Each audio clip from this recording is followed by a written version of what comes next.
Bueno, esto es un repaso rápido, bien rápido, de lo que fuimos acá viendo durante el cuatrimestre. Entonces, empezamos. Nosotros, los humanos, empezábamos viviendo en la selva.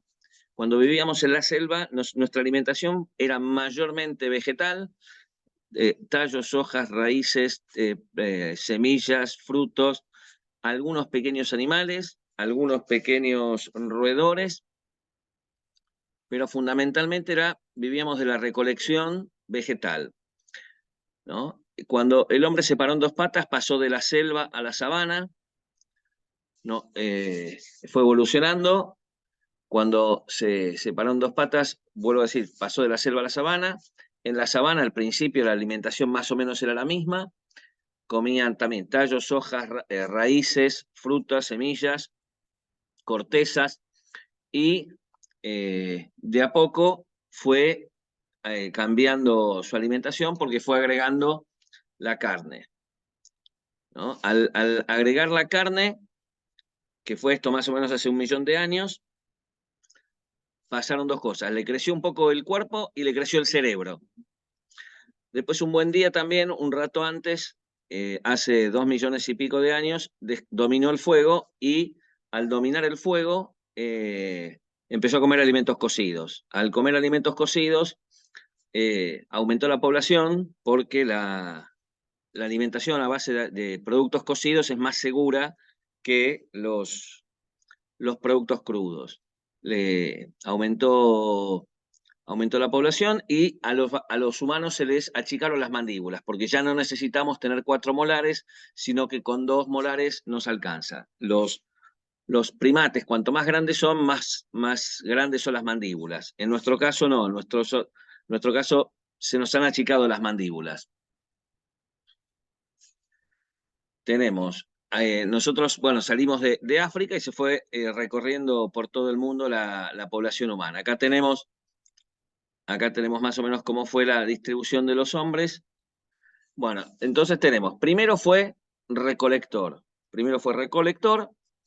Vuelvo a decir, tallos, hojas, raíces, cortezas, frutas y semillas.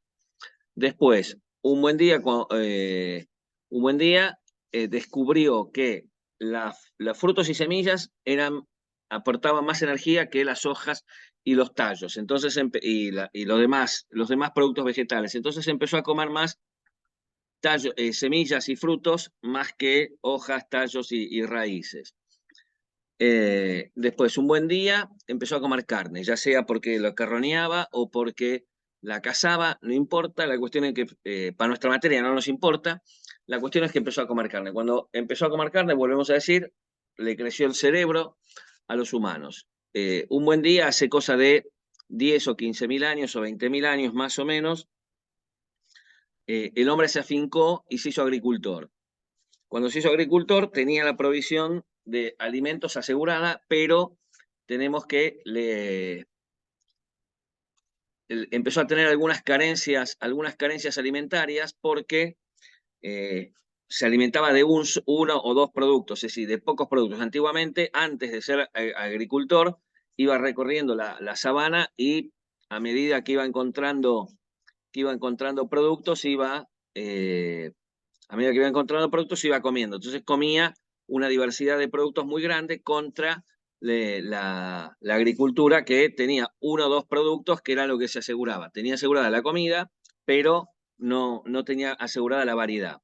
Entonces, volvemos a decir, primero fue recolector, después fue cazador, después fue agricultor, y después fue ganadero. Es decir, los primeros animales que logró domesticar fueron animales pequeños, en general, como los corderos, las cabras, que son los que más fácilmente se adaptan al pastoreo, y los cerdos también. Y luego, muy luego, adaptó los vacunos. Las primeras civilizaciones nacieron en los valles fluviales. Las grandes civilizaciones nacieron en los valles fluviales. ¿Qué valles fluviales? No estamos hablando de América. En América tenemos dos cereales, un cereal y un pseudo cereal, como son la quinoa y el maíz, pero en Europa y Asia, los 4 valles principales fueron el Valle del Nilo, que es en África, pero lo tomamos como si fuese de Asia, el valle de la Mesopotamia asiática, el valle del río Indo y el valle del río Amarillo en China. Acá tenemos cuáles fueron los 4 valles principales. El pan y los cereales. Lo que hizo al hombre sedentario y agricultor fueron los cereales, fundamentalmente. 2 de cada 3 personas, o sea, 2/3 de la humanidad, se alimentan a base de cereales en alguna de sus formas. ¿Cuáles son esas algunas de sus formas? Las formas son grano entero, grano molido y harina. Para nosotros, grano entero es mayormente el arroz lo consumimos en grano entero, no consumimos ni grano molido ni harina de arroz nosotros. Después, grano molido son las gachas, ¿no? Mayormente. ¿Las gachas en qué consisten? Son grano molido a medio moler, no tan fino como la harina, eso voy. Grano molido a medio moler con algún líquido. Ese líquido puede ser leche, puede ser caldo, puede ser agua.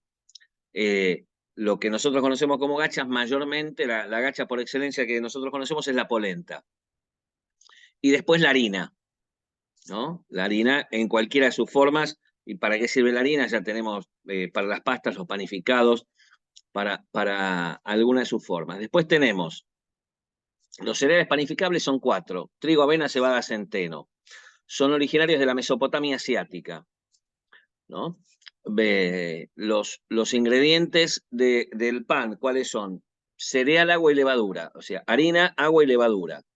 ¿Qué otra cosa se hace con cereal, agua y levadura? La cerveza, ¿no? Mayormente la cerveza se hace de cebada, pero se puede hacer de trigo, de avena y de centeno también, ¿no? Tenemos que hasta hace 8.000 años, perdón, hace 8.000 años empezaron a hacer los primeros panes en la Mesopotamia asiática, los primeros panes sin fermentar. Hace más o menos 6.000 años en Egipto se empezaron a hacer los primeros panes fermentados, medianamente como los concebimos nosotros. Los cereales en las zonas rurales mayormente se consumían en forma de gachas. ¿Por qué? Por el gran consumo de combustible que requiere hacer un pan. Entonces, en las zonas rurales se hacía pan cada tanto y la mayor parte del año el pan se comía duro. Y si no, el cereal se consumía en forma de gachas. En las zonas urbanas se consumía mayormente en forma de panificados. ¿Por qué? Porque en las zonas urbanas sí había horneros y sí justificaba, como había mucha más gente y muchos más panes para hacer, tener hornos prendidos, prender los hornos todos los días o tener hornos prendidos permanentemente. Hasta 1876, o sea, fines del siglo XIX, fines del 1800, los panes se elaboraban con levaduras silvestres. Las levaduras silvestres lo habrán visto en las masas madres. Bueno, las masas madres se hace a base de levadura silvestre.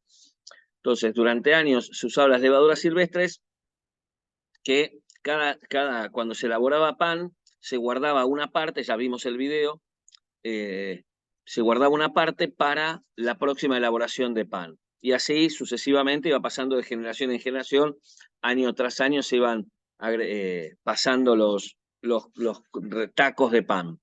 En 1876, volvemos a decir, Luis Pasteur logra aislar la llamada levadura de cerveza, y eso permite la estandarización de los procesos de elaboración, tanto del pan como de la cerveza. ¿Qué es el panásimo? El panásimo es el pan sin fermentar, o sea, los primeros panes que se hicieron hace 8.000 años en Sumeria, en la Mesopotamia asiática, eran panes ácimos, que son panes sin fermentar. Para el pueblo judío, en el éxodo de Egipto, cuando estaban escapando de Egipto, de la esclavitud hacia la tierra prometida, hacia la libertad, comían pan ácimo porque el pan ácimo representa la pureza, lo nuevo. El taco de pan que uno iba heredando, por ahí tenía cientos y cientos de años pasando de generación en generación. El pan ácimo se hace todo nuevo. Además, como el pan ácimo estaban escapando, perdón, el pueblo hebreo estaba escapando de la esclavitud, no tenían mucho tiempo de ponerse a fermentar el pan. Entonces hacían una mezcla de harina y agua y con eso, sobre unas piedras, hacían un pan ácimo. Entonces, en la Pascua judía, los judíos comen pan ácimo en recuerdo del éxodo de Egipto, recordando el éxodo de Egipto.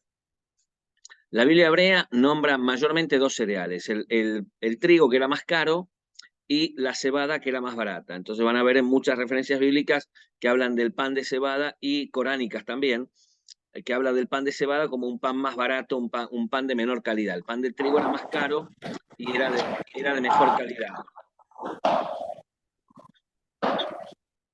El pan de cebada era de menor calidad. La cebada es, mejor dicho, al revés, el trigo es más caro en general porque da menos semillas y requiere muchos más cuidados que la cebada. La cebada permite mucho más, dar mucha más harina, muchas más semillas en terrenos no tan buenos.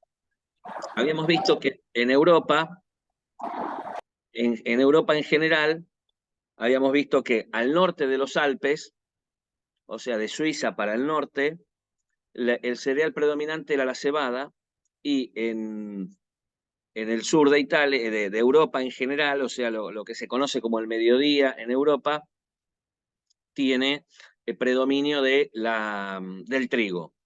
En Roma, el pan era un símbolo de distinción de las clases sociales. Cuanto más blanco era el pan, más alto estaba uno en el escalafón social.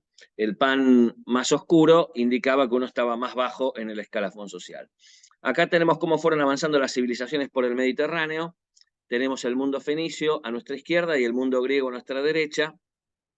Y abajo tenemos cómo fue la evolución de la distribución, perdón, por el Mediterráneo, tanto de la vid, o sea, del vino, como del olivo, que vamos a ver que prácticamente, tanto uno como otro, es la sumatoria del mundo griego y del mundo fenicio. Ahí tenemos de dónde nacieron la vid y dónde nació la vid y dónde nació el olivo. Tenemos que son territorios más o menos coincidentes, todos son en Oriente Próximo. ¿Qué nos provee la vid?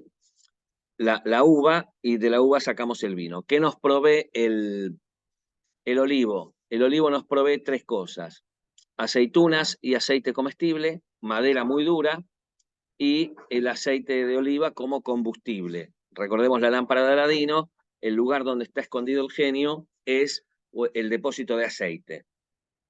Ahí tenemos la imagen de cómo es la lámpara de aceite. Bueno, tenemos la vid. El vino es producto de la fermentación total o parcial de los azúcares contenidos en la pulpa de la fruta, y esa fermentación convierte los azúcares de la fruta en alcohol etílico o etanol. Alcohol etílico y etanol es exactamente lo mismo. Recuerden que el vino, para que se llame vino, tiene que estar elaborado con uvas de la variedad Vitis vinifera. Vitis vinifera. Hay otras variedades de uva que no sirven para hacer vino, o el vino que sale no es bueno. ¿Se pueden hacer bebidas similares al vino con otras frutas? Sí, por supuesto. Conocemos el caso de las sidras, pero también se puede hacer con kiwi, que es una variedad de uva, con dátiles o con otras frutas. Se puede hacer con flores, incluso los romanos hacían vinos con flores. Según los relatos bíblicos, el inventor del vino, o el primero en hacer vino, fue Noé. ¿Qué nos quiere decir eso? Que desde que hay registros históricos de nuestra civilización, el vino acompañó siempre a nuestra civilización. Vamos a ver que la cultura sumeria tiene un relato parecido al diluvio, donde también una de las primeras cosas que se hacen es una ofrenda de vino.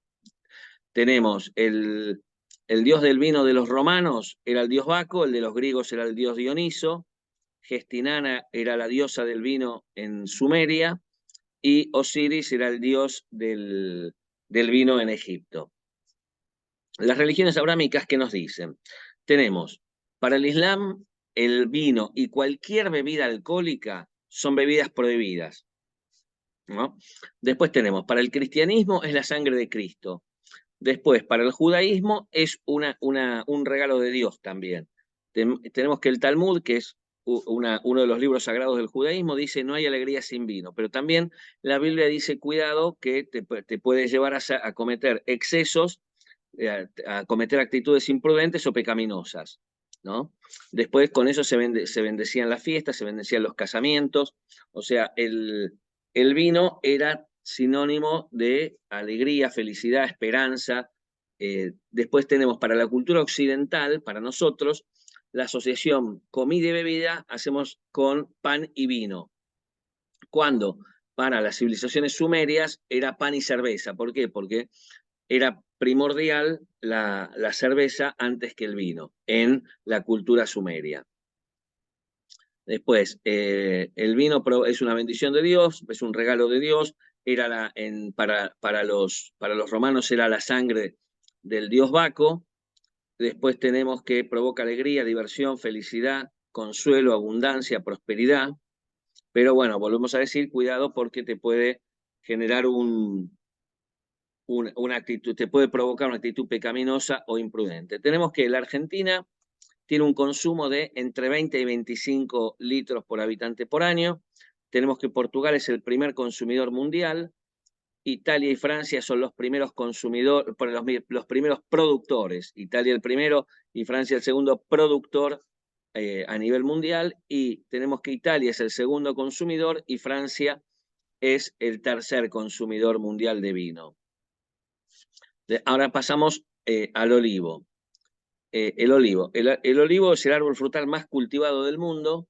Se cultiva entre los 25 y los 45 grados de latitud, tanto norte como sur. O sea, por ejemplo, en los países del Caribe no se puede cultivar porque el clima es demasiado fuerte para las necesidades que tiene el cultivo del olivo. El cultivo del olivo y de la vid en el Mediterráneo van de la mano. Vamos a ver que en Alemania, por ejemplo, o incluso en muchas partes de Francia, hay vid, pero no hay olivo, ¿no? Tenemos que, bueno, volvemos a decir, en la cultura mediterránea el olivo y la vid van de la mano. El olivo y la vid fundamentalmente es una planta que crece en zonas secas. Por eso está tan arraigado el consumo de la vid como sinónimo de bebida, ¿no? Porque era más fácil tener vino que tener agua, porque en las zonas secas naturalmente son secas porque hay poca agua. Entonces, el vino, uno elaboraba el vino se conservaba mejor que el agua, entonces uno tenía vino durante todo el año y agua no necesariamente durante todo el año. Tenemos que en la Edad Media había épocas donde el consumo de vino más o menos podía llegar a ser de 400 litros por habitante por año, ¿no? O sea, 1,5 litros más o menos por persona por año. Volvemos al olivo. El olivo es un producto originario de Oriente Próximo, está distribuido por todo el Mediterráneo, tanto la vid como el olivo lo distribuyeron los fenicios y los griegos.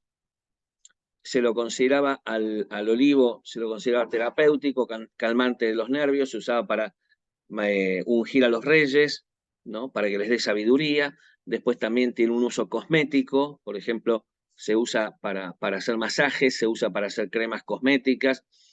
En el cristianismo, en el Domingo de Ramos, se bendicen ramos de olivo. En el Magreb, o sea, en el norte de África, es un árbol sagrado porque dicen que ahí está escrito el nombre de Alá. El aceite de oliva, según el Consejo Oleícola Internacional, no según el Código Alimentario, lo aclaro por las dudas, según el Consejo Oleícola Internacional tiene 4 clasificaciones, que es aceite de oliva extra virgen o virgen extra, da lo mismo. Van a ver muchas veces que usan la sigla AOV, que es aceite de oliva virgen extra. Bueno, ese es el de mayor calidad, tiene una acidez menor a 1 grado. Después tenemos, que es el que se elaboraba tradicionalmente en la primera prensada. El aceite de oliva virgen, que es la segunda prensada, tiene una acidez por promedio más o menos de 2 grados.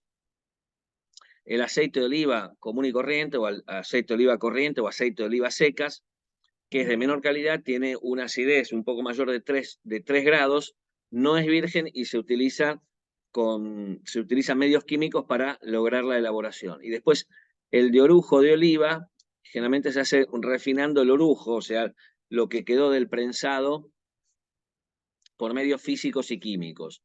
Mayormente ese es el aceite que se usa para no consumo humano. Después tenemos, España es el primer productor y el segundo consumidor, y Grecia es el primer consumidor, pero por muy poquito diferencia. Nosotros tenemos que somos la Argentina el primer país productor fuera del Mediterráneo. los 10 primeros productores son los países mediterráneos. Nosotros tenemos un consumo de 0,17 litros, o sea, un vaso como este, más o menos, es más del consumo que tenemos de aceite de oliva en la Argentina. Las provincias productoras en la Argentina son, o las mayormente productoras, las principales son Catamarca, La Rioja, Mendoza y San Juan. Me olvidaba de la vid, se me escapaba. La vid, recordemos que para hacer un vino blanco podemos usar uvas blancas, uvas tintas y uvas rosadas, ¿no? El color del vino va a depender de cuánto tiempo dejamos las partes sólidas junto con el mosto. Uno es el prensado, ese prensado te da un mosto. Entonces, si queremos un vino blanco, ya sean uvas blancas, uvas tintas o uvas rosadas, si queremos un vino blanco, vuelvo a decir, sacamos enseguida las partes sólidas, que los pellejos y las partes sólidas son las que le dan color al jugo de la uva. Si queremos un vino blanco, enseguida sacamos. Cuanto más tiempo, más oscuro va a ser. Si queremos un vino rosado, un tiempo, y si queremos un vino negro, un vino tinto, lo dejamos mucho más tiempo en contacto, las partes sólidas, con el mosto que sale. Entonces, recordamos, el vino blanco se puede hacer con uvas tintas, blancas o rosadas, el vino rosado con uvas rosadas y con uvas tintas, también el rosado se puede hacer mezclando tinto y blanco, y después el vino tinto sí o sí, inexorablemente, se tiene que hacer con uvas tintas, no hay vuelta. Después tenemos el ajo. Vimos que el ajo, algunas pocas cosas, es originario de Asia Central. Recuerden que para los españoles hay que comprar ajo el 24 de junio para no ser pobres todo el año. El Allium sativum, o sea, el ajo cultivado. Recuerden, la palabra sativo quiere decir cultivado o domesticado. La Argentina es uno de los principales productores. La provincia de Mendoza concentra cerca del 90% de la producción argentina de ajo, se concentra en Mendoza, es originario de Asia Central, se cultiva en el Mediterráneo desde hace 7, 8 mil años, está íntimamente asociado a la cultura gastronómica del Mediterráneo. Vamos a ver que cada país del Mediterráneo, si no tiene una o más salsas, tiene alguna sopa o algún plato en base a ajo. Tenemos el pesto, que es una salsa a base de ajo. Después tenemos que contiene vitaminas A, C y E, es antihipertensivo, antirreumático, antitóxico, anticoagulante, es muy sano, se usa con fines alimenticios, con fines medicinales y con fines, no sé si decir medicinales, pero bueno, con fines de salud y con fines esotéricos también, ¿no? Para espantar a los brujos, para espantar a los ladrones, para espantar a los vampiros. O sea, tiene distintos usos, aparte de los alimentarios. Bueno, ahora pasamos a Grecia. Grecia tenía dos ciudades principales, la Grecia clásica del siglo V a.C., o sea, de hace 2500 años. Tenemos que Esparta, que una ciudad que todo pasaba por la vida castrense. Entonces la alimentación era para mantener a los soldados fuertes, mantener las condiciones, las necesidades, para satisfacer las necesidades fisiológicas, ¿no? Fundamentalmente queso, cebadas, higos, ¿no? Algo de carne. Recordemos que Grecia tiene un territorio bastante amesetado, la mayor parte del territorio es amesetado, por lo tanto, ¿qué animal vimos 80 veces que se adapta mejor a ese territorio? Las cabras y las ovejas. Atenas hacía un culto del placer y de la estética, entonces tenemos que ahí sí le prestaban un poco más de atención a la gastronomía, ¿no? No tanto como en Esparta. Entonces tenemos el consumo de legumbres, los garbanzos, las lentejas, las arvejas. Tenemos el consumo de verduras de la familia de la col. Los romanos llamaban a los griegos comedores de cebada. Naturalmente, una de las cosas que comían en demasía los griegos era la cebada. Recuerden que los griegos fueron los que llevaron el pan a Europa, lo habían tomado de Egipto y lo llevaron a Europa, le incorporaron aceite de oliva, crearon las panaderías artesanales. Tenemos que la carne era un producto caro, como es en casi todas las épocas, en casi todos los países del mundo, era carne y cara y escasa la carne. Después tenemos, Grecia es un país que tiene muchísimas islas y tiene muchísimas penínsulas y muchísima costa. Naturalmente el pescado está presente prácticamente siempre. Tierra adentro, las carnes principales son cordero, cabra y cerdo, fundamentalmente. Después tenemos, naturalmente, el aceite de oliva para los griegos era sagrado, entonces el aceite de oliva estaba presente siempre. Tenemos que usaban las carnes, por ejemplo, las condimentaban con aceite de oliva, con orégano, tomillo, algunas frutas secas, algunas hierbas, comían poca verdura, mucho fruto seco consumían, ¿no? Ya vimos varias veces el origen del turrón que viene de esa zona. Los lácteos tenían alguna suerte de yogur, los lácteos mayormente eran de oveja y de cabra. El queso estrella es el queso feta, que es un queso que se desgrana muy fácilmente, que parece una ricota prensada. Después tenemos que el queso feta es un queso que se puede hacer con leche de cabra y leche de oveja. Después lo vamos a ver también en todo Oriente Próximo, en Turquía y en los países de Oriente Próximo también lo vamos a ver el queso feta. Bebidas, tenemos hidromiel, que es agua con miel, que aparentemente no era fermentada, y después tenemos el vino. El vino acompaña desde siempre a los griegos, lo mismo que el aceite de oliva. El aceite de oliva para los griegos era un regalo de la diosa Palas Atenea. Entonces ellos consumían vino, lo podían diluir con agua, incluso hasta con agua de mar. Eran vinos muy densos, muy sucios. Y el vino estrella es el vino Retsina, que es un vino blanco que se guardaba en ánforas selladas con una resina la resina de la corteza de un pino, y eso es lo que le daba un gusto particular y le daba el nombre de Retsina, ¿no? Los cocineros tenían muy buena consideración en Grecia. Los griegos fueron los inventores del mercado, donde estaban los vendedores de los distintos productos ordenados por sectores en el ágora, que era la plaza pública, y era un lugar de concurrencia masculina, el ágora. Después tenemos los banquetes. Había 3 banquetes. El banquete social o simposio, donde se iban a discutir asuntos públicos.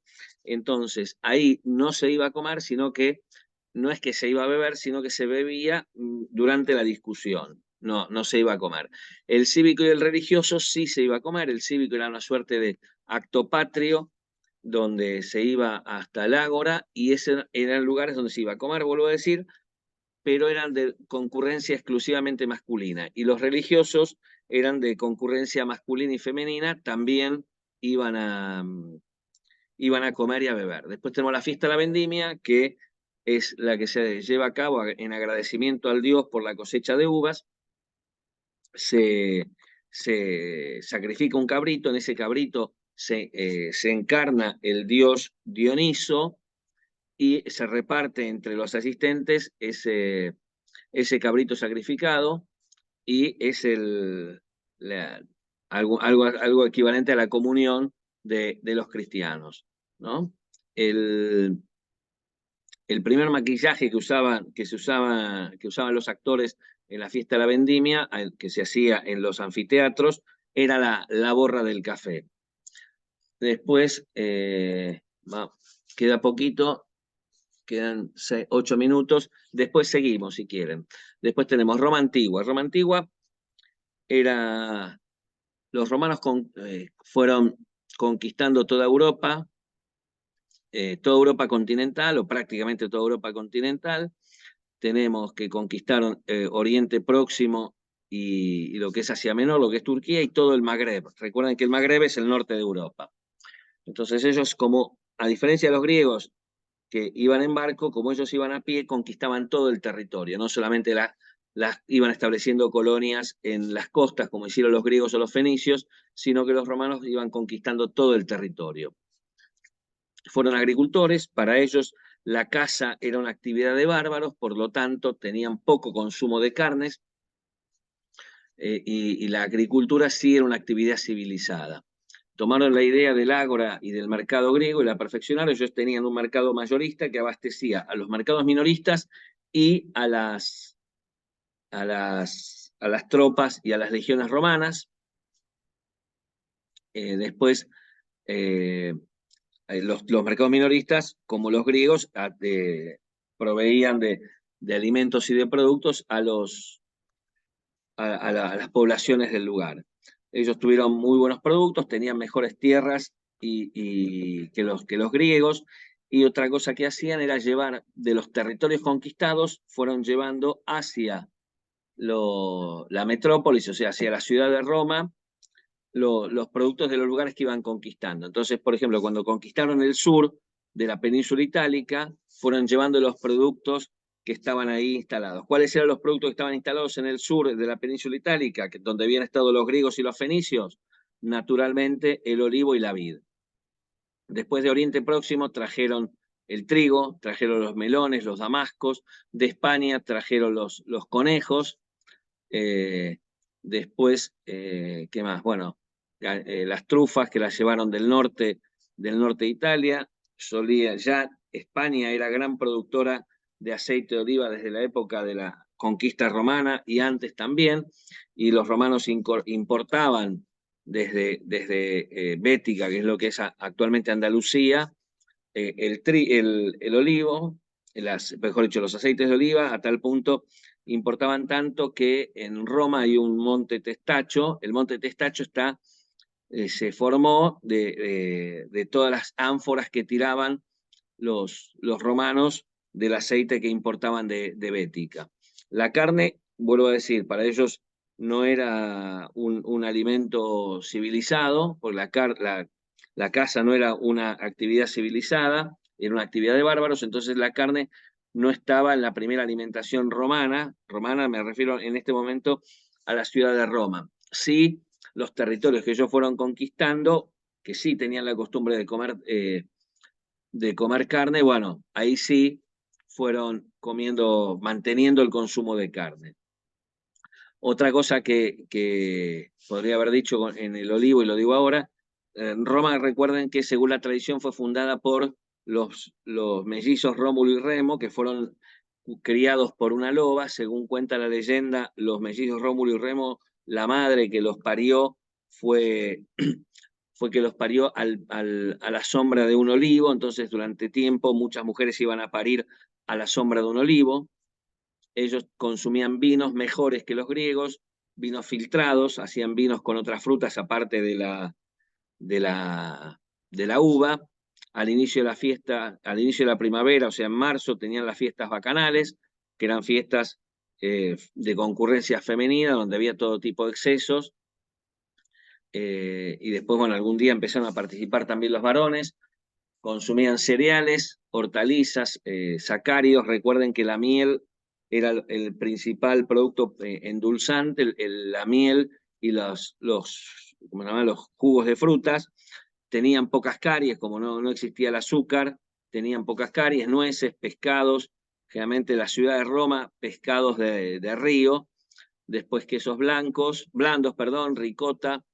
No existía el ayuno por una cuestión religiosa, no practicaban el ayuno.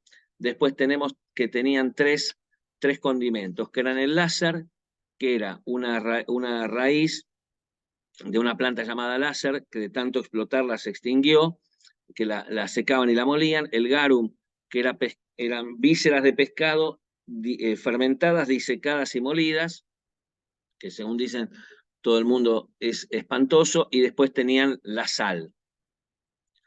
Después tenemos, ¿qué más? Bueno, lo que era la alimentación popular, el pulmentum, que era un antecedente de la polenta.